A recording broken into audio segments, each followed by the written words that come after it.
बताओ गरीब लोगों, किसान भाइयों, एक गधे का ज्ञापन आता है, विज्ञापन। हम तो इस सदी के बड़े महानायक से कहेंगे कि अब आप गुजरात के गधों का प्रचार मत करिए। वजीर आजम, आप पर इमोशनल होने के आरोप लग रहे हैं। गधों के जज्बातों को समझने को कोई तैयार नहीं। ये आप ही हैं जिन्होंने हमें बीच सियासत में लाकर खड़ा कर दिया। लीडरान को गधों की खूबसूरती और खुसूसियत कभी गले नहीं उतरती। इन्हें हमेशा हमसे खौफ रहा है। मुझे इस बात पर खासा रंज है कि गधों के मेले का उद्घाटन करने से नेता लोग कतराते हैं, लेकिन मतलब के लिए हमारा जिक्र ले आते हैं। वैसे आपकी पार्टी के लीडरों को भी हमारा जिक्र बेहद नागवार गुजरा था, लेकिन ये हमारी खुसूसियत है कि आज क्या पक्ष क्या विपक्ष हमारे साथ खड़ा है। भाजपा वालों को क्यों इतना नाराज हैं, लेकिन बहुत से गधे इस बात से नाराज हो गए हैं कि उनकी तुलना उनसे की जा रही है। अब मैं आप समझ गए किसकी बात कर रहा हूँ मैं। गधों को ये बात बहुत बुरी लगी, गधों को ये बात बहुत बुरी लगी और अखिलेश यादव जी से नाराज है कि उन्होंने गधों का अपमान किया है, उनकी तुलना करके गुजरात के पर्यटन में, मतलब गुजरात की सरकार। ऐसे बयानों से हमें बहुत फर्क नहीं पड़ता। गधों की खुशामद चुनावी मौसम का दस्तूर है, लेकिन हम इतने गाफिल भी नहीं कि गफलत में रहें। हमारे जहन में चंद सवाल हैं। पहला सवाल ये कि सियासत में हम जानवरों का क्या काम। हम एक गधा समझकर आप लोगों ने खामाखा इस्तेमाल कर लिया। खेत खाए गधा, मार खाए जुल्हा।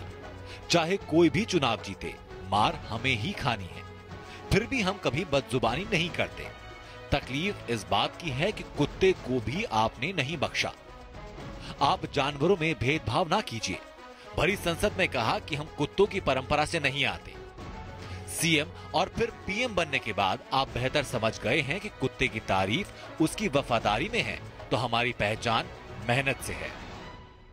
गधा कितना ही बीमार हो, कितना ही खाली पेट हो, कितना ही थका हुआ हो, लेकिन मालिक अगर उस पर से काम लेता है तो सहन करता हुआ भी अपने मालिक का दिया काम पूरा करके रहता है।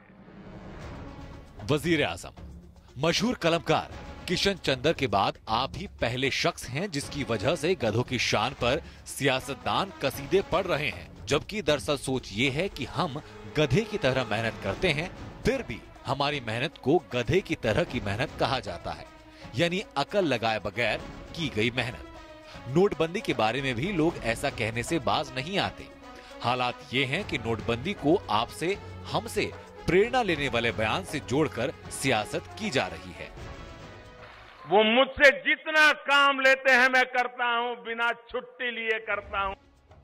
बहुत अच्छी बात यह है कि आप गधों में भी खूबियां तलाश लेते हैं, लेकिन वजीर आजम, आपके ओहदे से ये मेल नहीं खाता। इतना अपनापन भी ठीक नहीं।